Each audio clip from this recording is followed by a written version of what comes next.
Assalamualaikum warahmatullahi wabarakatuh. Selamat malam. Malam ini podcast Dinamika kita akan berbincang-bincang bersama seorang tokoh yang aktivitasnya sejak dulu banyak. Sejak mahasiswa beliau adalah aktivis mahasiswa di tahun 70-an. Jadi dosen di Fakultas Ekonomi Universitas Hasanuddin, pernah jadi ketua Bapeda, juga kolumnus karena suka menulis di koran. Dia adalah Pak Majid Salatu. Selamat malam Pak Majid. Selamat malam Pak Anca. Biasanya di acara podcast kita ini selalu memperkenalkan dulu narasumbernya. Tapi saya cerita-cerita sama teman tadi juga banyak yang nanya, siapa sih itu Majid Salatu? Mungkin bisa Pak Majid cerita sedikit tentang riwayat hidup Pak Majid.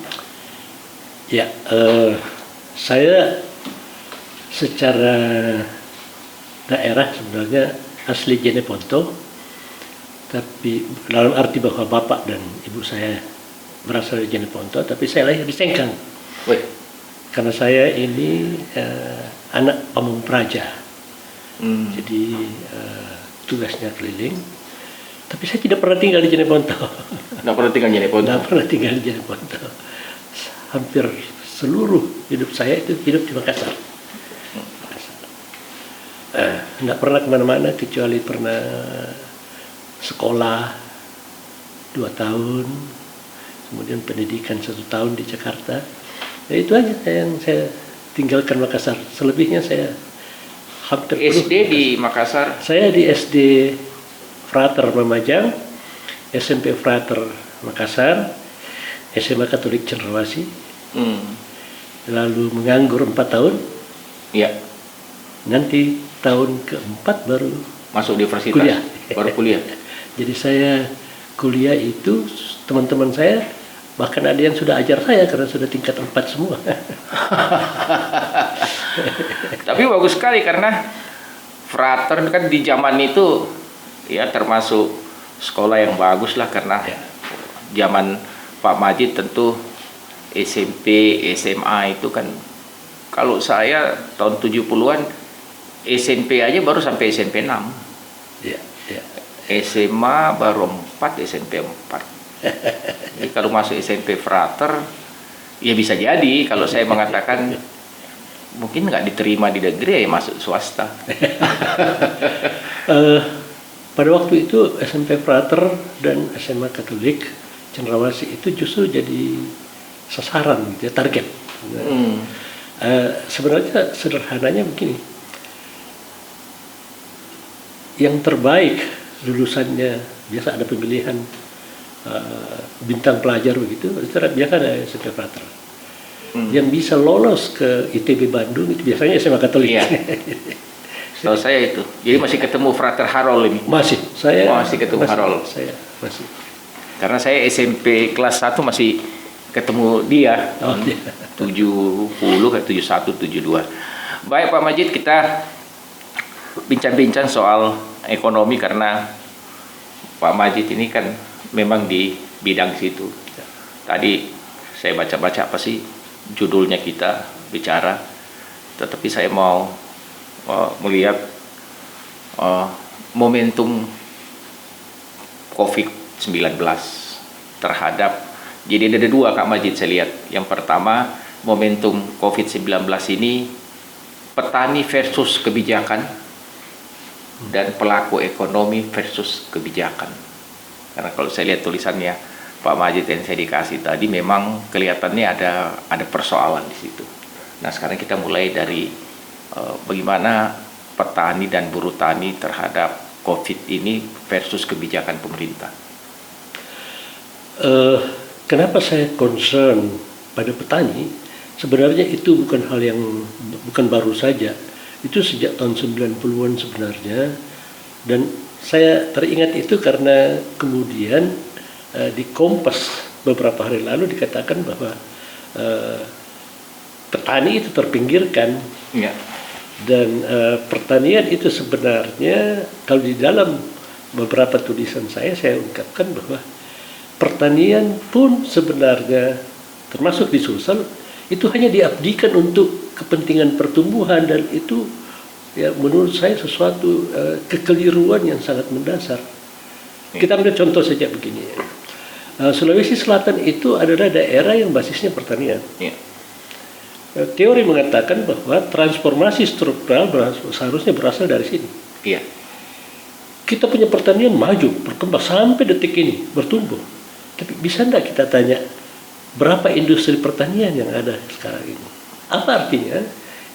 Itu artinya bahwa pembangunan pertanian kita itu diabdikan untuk pertumbuhan saja. Jadi mau diekstrak seperti pertambangan dan lain-lain, mau diambil saja hasilnya.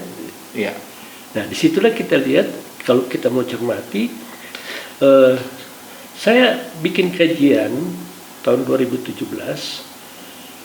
sangat memprihatinkan kondisi petani dan buruh tani yang ada di Sulawesi Selatan misalnya, atau di Indonesia pada umumnya. Inilah yang 40% jumlahnya yang berpendapatan paling bawah, paling rendah. Ini sebenarnya yang sangat memprihatinkan. Tapi ada yang sinyalemen, dan menurut saya meskipun saya tidak bisa tunjukkan dengan data konkret, percaya atau tidak, di dalam kondisi pandemi sekarang ini, justru ini yang memutar perekonomian di Sulawesi Selatan. Setuju. Bahkan di Indonesia. Setuju. Ini.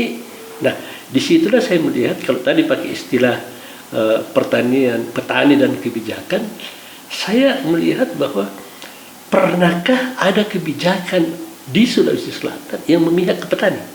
Saya lihat tidak. Ya, tapi kan pemerintah selalu mengukur dengan nilai tukar, Kak Majid.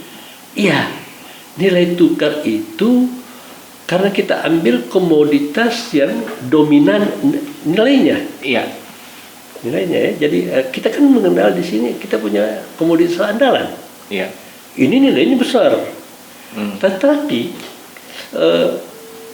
bagaimana mereka ini hasilnya itu dinikmati di kalangan petani, itu kita tidak pernah cermati secara lebih jauh.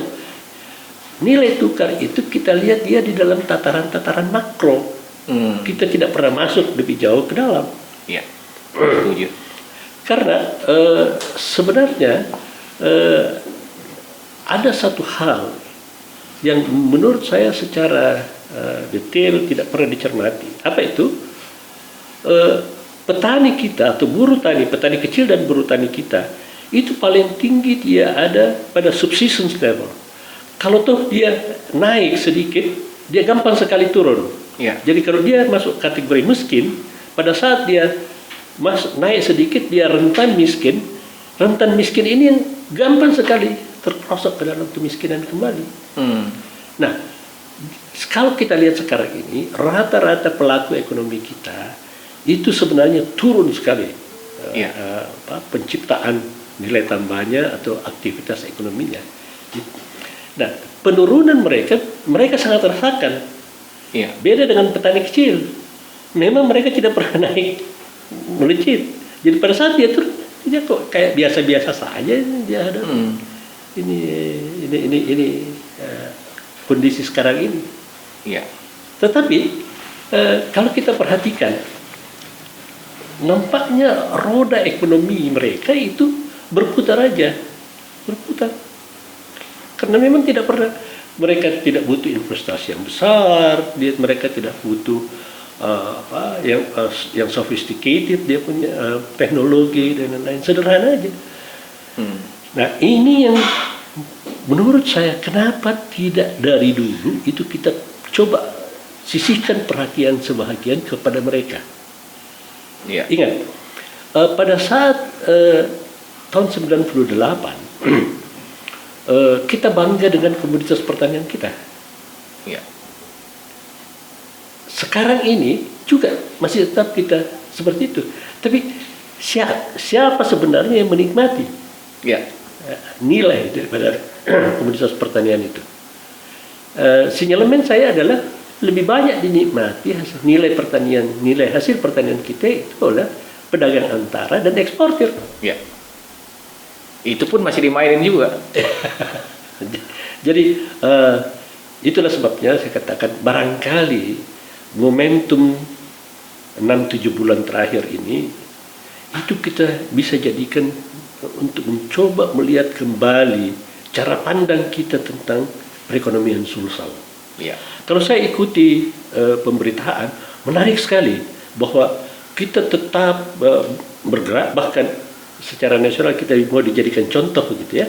Ya, belajar ke Sulsel misalnya. Saya kira suatu marketing yang bagus begitu ya. Tapi apakah struktur ekonomi kita itu sudah membuat? Ini yang tidak pernah diperiksa. Iya. Tidak pernah diperiksa ini. Apakah kita punya struktur ekonomi itu sudah bisa kuat atau tidak? Karena apa yang memompa perekonomian kalau kita baca berita-berita yang ada, infrastruktur yang besar, investasi-investasi yang besar, dan ini tidak menyentuh pada lapisan yang paling bawah. Pertanyaan sekarang, apakah kelompok menengah dan yang atas itu juga dapat memanfaatkan secara baik apa yang ada ini? Menurut saya belum tentu tidak. Karena nyaris tidak ada. Ya, orang masih menunggu. Masih menunggu. Masih menunggu. Iya.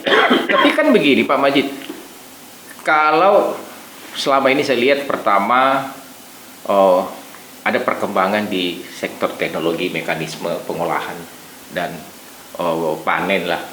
Kalau dulu membajak, sekarang panen pun sudah pakai mesin. Kemudian pemerintah mengeluarkan standar harga gabah misalnya.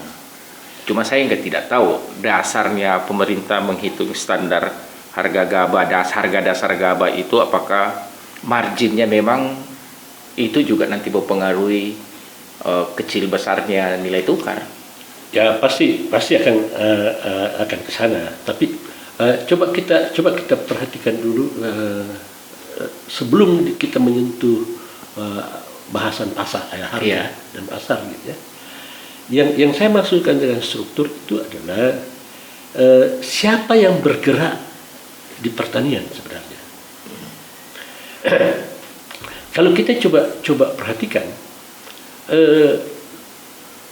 di Sulawesi Selatan sudah terjadi ketimpangan pemilikan dan penguasaan lahan.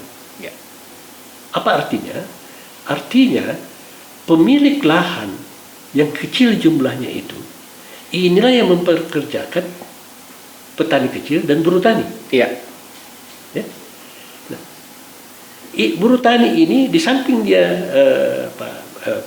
dia masih punya juga lahan yang kecil-kecil.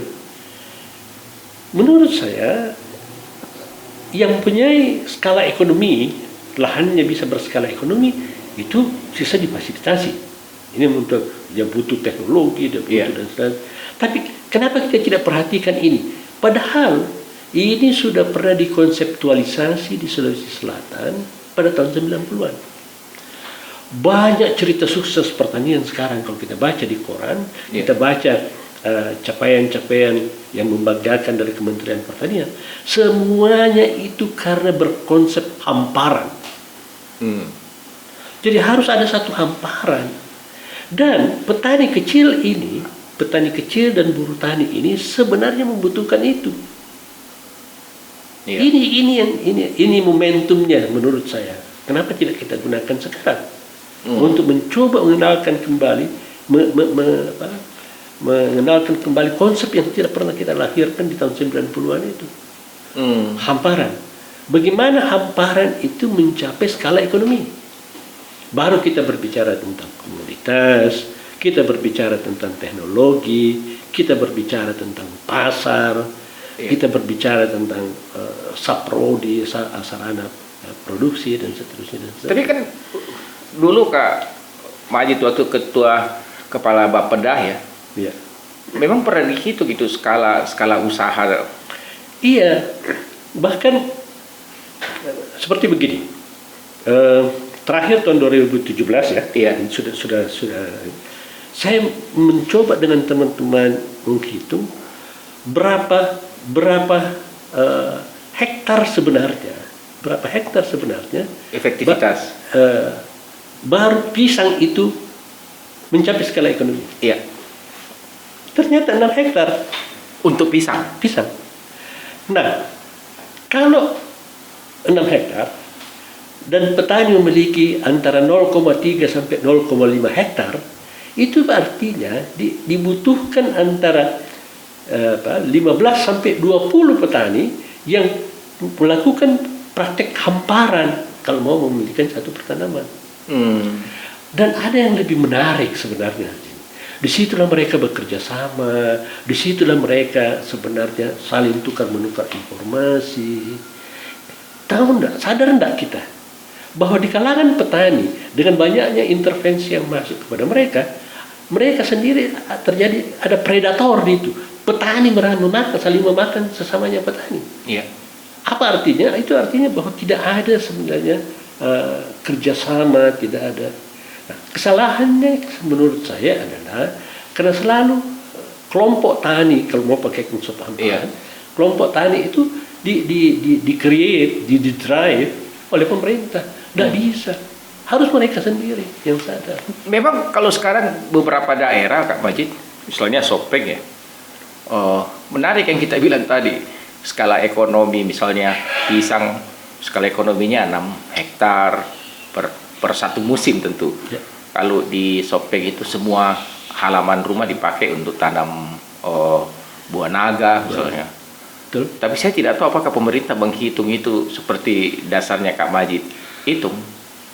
Kalau dia bagus hitung barangkali hasilnya bagus. Kalau masyarakat sudah mulai sepakat dan tentu difasilitasi oleh pemerintah ya, seharusnya ditindaklanjuti dengan itu. Dia hitungkan bahwa nanti sekian luasannya di antara Anda semua, baru Anda bisa mencapai skala ekonomi. Karena kalau tidak bisa mencapai skala ekonomi, Pak Ancu, dia tidak bisa berdaulat di pasar. Dia akan dipermainkan. Setuju itu. Iya. Nah, ini hal-hal yang sangat mendasar yang kita abai sebenarnya kurang lebih 30 tahun. Iya.